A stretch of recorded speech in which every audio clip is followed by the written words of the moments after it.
Guys আজকে আমরা চলে এসেছি বউ ভাত খেতে। সেখানে দেখুন লোক বাড়ি চলে গেছে আর আমরা এখন এসে পৌঁছেছি।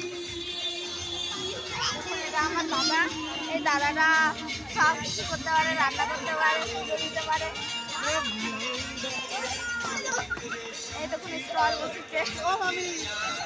উল্টা পাল্টা ফোনের কথা দাও ছাড়ছে।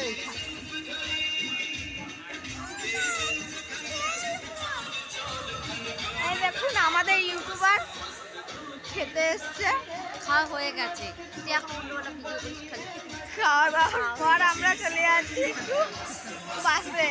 না আমরা এখন যাচ্ছি অন্য জায়গায়, মন্দিরে যাচ্ছি। মন্দিরে আমরা এখন মন্দিরে যাচ্ছি ঘুরতে। চলুন আপনার বাথরুমে টয়লেট